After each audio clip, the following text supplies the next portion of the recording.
철커덕 문이 열리는 소리가 들리자 심장이 멎는 듯했고 몸은 순간적으로 굳어버렸다. 문틈으로 희미한 얼굴 하나가 빼꼼히 방 안을 쳐다보고 있었기 때문이다. 바로 주인 여자였다. 아, 왜 함부로 남의 방문을 여세요? 내가 소리쳤다. 그녀는 미안해하기는커녕 태연한 목소리로 대꾸했다. 아무리 불러도 대답이 없길래 노크도 했어요. 나 수도세 받으러 왔거든. TV 소리에 노크 소리를 못 들었던 모양이다. 나는 급히 옷매무새를 정리하며 자리에서 일어났다. 5,000원이죠? 잠시만 기다리세요. 그런데 그녀는 한 발 더 다가와 말했다. 잠깐 들어가도 되지? 이 상황에서도 태연하게 방에 들어오겠다는 그녀를 보며 속으로 혀를 찼다. 참 대단한 여자네. 아, 네, 그러세요. 안방에서 돈을 꺼내와 그녀에게 건넸다. 아주머니, 오늘 일은 비밀로 좀 해주실 거죠? 네. 그러자 그녀는 웃음을 참으려다 결국 폭소를 터뜨렸다.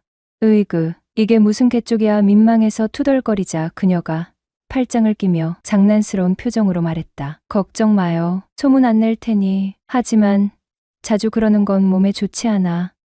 저 자주 그러진 않아요. 나는 얼굴이 화끈거리며 변명했다. 그녀는 빙긋 웃으며 말했다. 아저씨, 비밀로 해주는 대신 내 부탁 하나 들어줘야 해요. 공짜는 없으니까. 순간 가슴을 쓸어내리며 물었다. 뭔데요?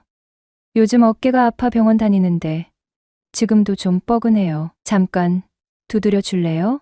나는 어쩔 수 없이 고개를 끄덕였고 그녀 뒤에 꿇어앉아 어깨를 톡톡 두드리기 시작했다. 그러던 중 그녀가 불쑥 말을 꺼냈다. 근데 아저씨는 젊었을 때 여자들 많이 울렸겠어. 호호. 네? 그녀의 말이 무슨 뜻인지 대충 짐작은 갔지만 나는 은근슬쩍 물었다. 무슨 뜻인데요? 여자들 많이 울리게 생겼더라고요.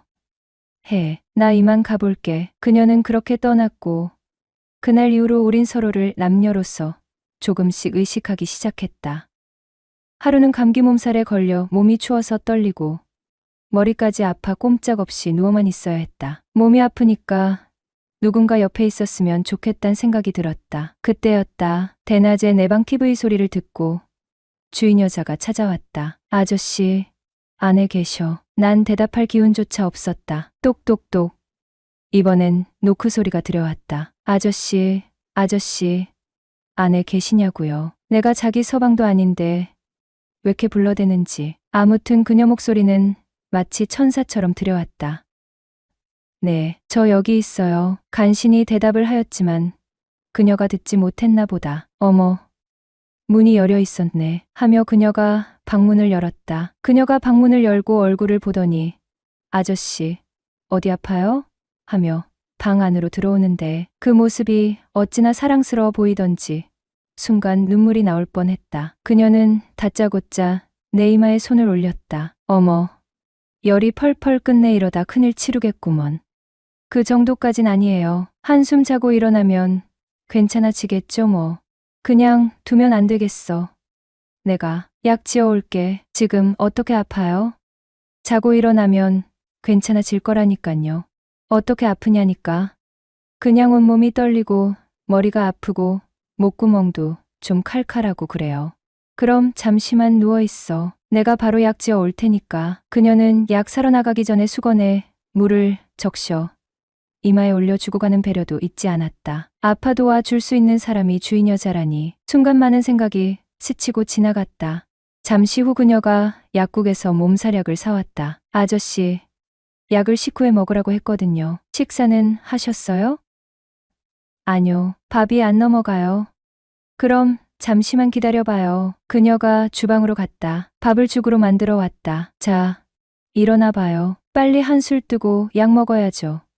그녀는 나를 일으켜 세우더니 죽을 떠먹여 주었다. 아주머니, 고마워요.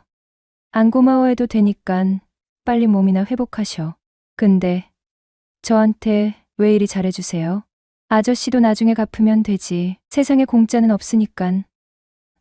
네네, 무슨 부탁이든 들어드리죠. 이제 아주머니는 제 생명의 은인인데. 이후 약까지 먹고 한숨 푹 자고 일어나니 아까보다 몸 상태가 많이 좋아진 것 같았다. 체온도 많이 내려간 것 같고 두통도 제법 많이 가셨다. 무엇보다 속이 편했다. 근데 주인 여자가 아직도 내 방에 죽치고 앉아 마치 자기네 안방처럼 의자에 앉아 TV를 보고 있는 거다. 아주머니, 집에 안 가셨어요? 어머, 아저씨 일어났어요? 네, 지금 몇 시예요? 5시간 넘었어요. 근데 왜 집에 안 가시고 여기 계세요?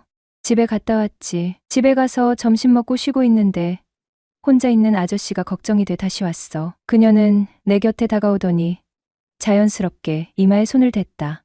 어머, 이제 열도 많이 내렸어. 이제 물수건 안 해도 되겠는데. 그녀는 내가 잠든 사이 계속해서 물수건을 바꿔가며 간호를 한 모양이었다.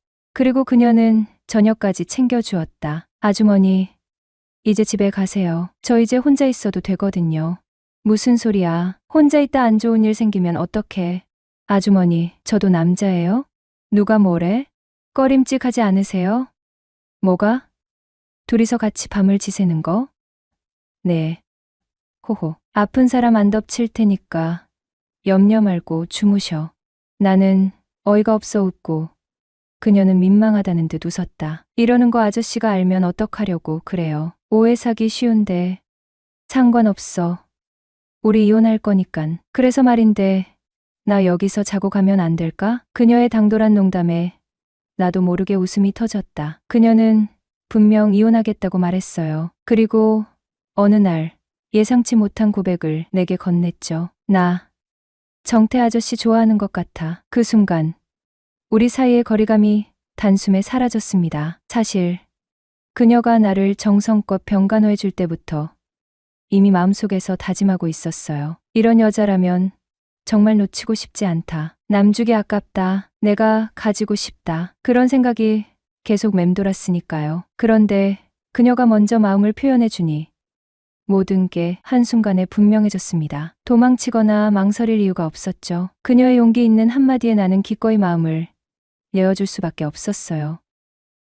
안녕하세요. 올해 35살 미혼남입니다. 지방대를 졸업과 동시에 첫 직장을 얻었고 회사 근처에서 자취를 시작한 지 횟수로 벌써 10년째네요. 그리고 6달 전쯤에 15살 연상의 여자친구를 만났어요. 바로 제가 거주하고 있는 집 주인 여자입니다. 정확히 1년 전 원룸 건물 관리인이 연락이 와서 건물이 다른 사람에게 팔렸으니 앞으로 월세를 10만 원 올려달라고 하더군요. 그래서 재계약을 하지 않고 다른 집을 알아보았죠. 처음엔 당연히 부동산을 통해 알아보았어요. 반전세로 월세는 30 정도까지 괜찮다고 투룸 정도로 알아봤고 부동산에선 괜찮은 매물이 몇 개 있으니 시간 되면 나오라고 하더군요. 그래서 주말에 시간을 내어 집 구경을 다녔어요. 제가 크게 따지는 게 없어 부동산에서 보여준 대부분의 집들이 마음에 들었어요. 그래서 마지막에 본 집으로 가계약을 하려고 부동산에서 계약서를 적는데 관리비가 따로 15만 원이 있다는 거예요. 그래서 무슨 30평대 아파트도 아니고 관리비가 15만 원이나 되냐고 물었더니 그 집은 유선방송, 인터넷, 물세, 건물 청소비 등이 관리비에 포함되어 있어 그렇다더군요. 참 어이가 없어서 한 푼이라도 아끼려고 월세 10만 원이 아까워 이사를 결정했는데 15만 원을 더 내라는 말은 용납할 수 없는 부분이었죠. 그래서 이곳저곳을 알아보다 결국 원룸은 포기하고 가성비 좋은 주택 매물로 알아봤고 2층 주택의 1층, 직거래를 통해 방 둘, 주방 겸 거실로 된 집으로 결정하게 되었어요. 계약서를 적으면서 2층에 사는 주인 여자와 잠깐 이야기를 나눴었죠. 근데 50살의 나이인데도 불구하고 매력적인 모습에 와 엄청 이쁘게 늙었다란 생각이 들었어요. 솔직히 아줌마를 보고 이성으로 느낀 건 그녀가 처음이었거든요. 그만큼 비주얼이 남달랐죠. 계약서 작성하며 그녀 나이가 50살이라는 것도 알게 되었어요. 외모도 제 눈엔 괜찮았지만 성격도 너무 유쾌하고 좋았습니다. 웃상이라고 하나요? 호감상 외모에 항상 웃는 얼굴을 하고 있는데 그녀의 첫인상이 얼마나 좋았겠어요. 하지만 처음부터 그녀를 이성으로 생각했던 건 아닙니다. 워낙에 나이차가 많이 났으니깐요. 더군다나 유부녀였거든요. 제가 사는 곳은 화성시 모처의 2층 주택입니다. 주변에 큰 회사들이 많아서 그런지 주로 혼자 사는 젊은 직장인 가구가 생각보다 많아요. 오피스텔이나 원룸 건물도 많고요. 사건의 발단은 그 집으로 이사가고 3개월쯤 지났을 때였습니다. 아마 그때가 6월 말쯤 되었을 거예요. 초여름 날씨였죠. 밤 11시경 정도였나? 갑자기 위층에서 삐그덕거리는 소리가 들려오는 겁니다. 한참 재밌게 드라마를 보고 있었는데 이게 대체 무슨 소리야? 하고 처음에는 그냥 지나쳤는데 사람 비명소리와 함께 삐거덕거리는 소리가 아주 반복적으로 들리는 겁니다. 어디서 나는 소리인지 근원지를 찾으려고 TV 소리를 줄이고 귀를 기울였죠. 장기간 중국으로 출장 갔던 아저씨가 돌아와 모처럼 주인 여자와 회포를 푸는 소리였던 겁니다. 그런 상황을 처음 겪어보는 나로선 호기심 반, 기대 반으로 흥미로운 데란 생각을 했어요. 암튼 나이 50이 넘어서도 저렇게 금실이 좋을 수가 있구나. 이후 종종 층간소음으로 인해 잠을 설치긴 했지만 싫진 않았죠. 그리고 그때부터 주인 아줌마에 대한 강한 호기심이 생겨나더라고요. 그러던 어느 날이었어요. 퇴근하고 동료들과 가볍게 맥주 한잔하고 집으로 들어오는 길에 우연히 주인 아줌마와 마주쳤다. 밤 9시가 넘은 시간이었는데 그녀는 강아지를 데리고 공원에 산책을 하러 간다면서 나를 만난 것이다. 늦은 시간에 운동 가시네요? 했더니 자기는 사람들 많이 없는 조용한 시간에 가끔 운동을 하러 간다 하더군요. 그렇게 짧게 인사하고 집에 들어가서 씻고 누웠다가 입가심으로 맥주나 한 잔 더 하려고 편의점에서 캔 맥주와 안주거리를 사들고 집으로 돌아오는 길에 운동 끝나고 집으로 돌아오는 주인 아줌마를 또 만난 거예요. 어머 아저씨 또 만났네. 혼술하려고요? 네. 잠이 안 와서요. 한 잔 더 하고 자려고요. 나도 맥주 한 잔 하려고 했었는데 괜찮으면 나랑 같이 한 잔 할래요? 하는 거다. 네, 그러죠 뭐. 둘이 마시면 술맛도 나고 좋죠. 근데 갑자기 그녀와 단둘이 한 잔 하려니 가슴이 콩닥콩닥 뛰면서 설레어오는 거다. 밤마다 층간소음으로 잠을 설칠 때마다 그녀를 떠올리곤 했거든요. 근데 아저씨는요? 어제 중국 갔잖아. 보름 지나야 올 거야. 그날 늦은 밤까지 우리 집에서 맥주를 마시면서 이런저런 얘기를 나누었죠. 근데 남편에 대한 불만이 많더군요. 20년 가까이 잘 다니던 회사를 때려치우고 사업을 해보겠다며 자그마한 사업을 시작하였는데 수시로 중국을 왔다 갔다 하며 지냈기 때문이었죠. 더군다나 투자를 한답시고 돈을 쓰기만 할 뿐 벌어오는 돈은 없다며 부부간의 갈등도 늘어났다고 했어요. 저 역시 주식 투자로 있는 돈 다 날려먹고 이 나이 되도록 장가도 못 가고 새빵살이 하고 있다고 하소연을 하였죠.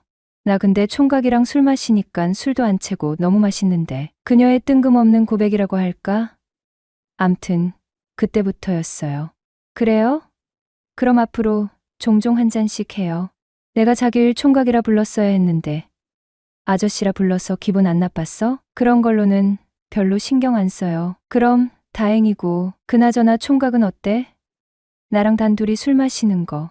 저도 좋죠. 언젠가부터 친구들도 안 만나고 혼술하는 날이 많았거든요. 그럼 나랑 술 친구하는 건 어때? 술 친구요? 그거 신선하고 좋은데요. 그날 아줌마와 술자리는 꽤나 흥미롭고 재밌었습니다. 이후 몇 번의 술자리로 이어졌고 결국 둘은 참지 못하고 사고를 치고 말았어요. 이후 아저씨가 해외 출장으로 집을 비울 때마다 아줌마는 내 방으로 찾아왔습니다.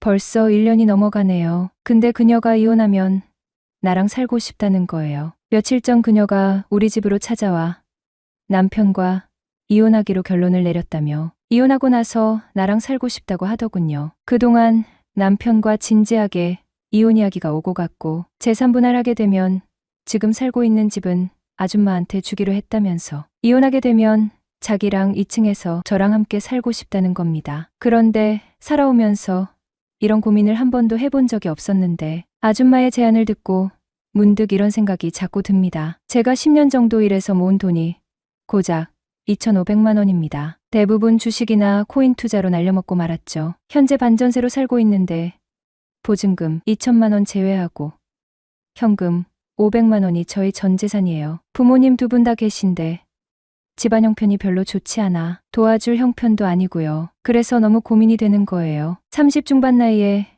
전세집 하나 구할 능력도 없는 내게 시집 올 여자가 과연 있을까? 언제 돈 모아 허름한 빌라라도 하나 살 수 있을까?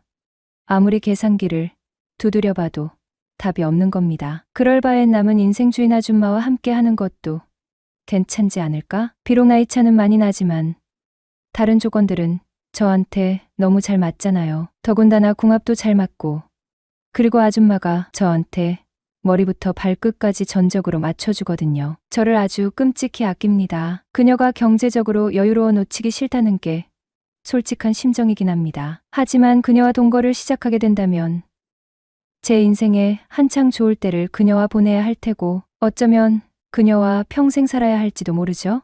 그래서 살짝 고민이었어요. 하지만 결정을 해야겠죠. 너무 재고 망설이다 보면 결국 아무것도 선택하지 못할 테니까요. 그래서 결국 그녀와 함께하기로 마음먹었습니다. 그녀가 내게 준 것이 너무도 컸고, 이번 고민을 통해 내가 그녀를 얼마나 사랑하는지 다시금 깨달았기 때문입니다. 한참을 고민하던 중 내가 그녀와 헤어진다면 어떤 모습일지 상상해봤습니다. 그 생각만으로도 참 비참하더군요. 이 나이에 전 재산을 잃고 곁에 있던 친구들마저 하나둘 떠나간 상황에서 문득 술 한잔 나누고 싶을 때 연락할 사람이 떠오르지 않았어요. 유일하게 생각난 사람은 바로 그녀였죠. 내 옆을 지켜주는 단 한 사람.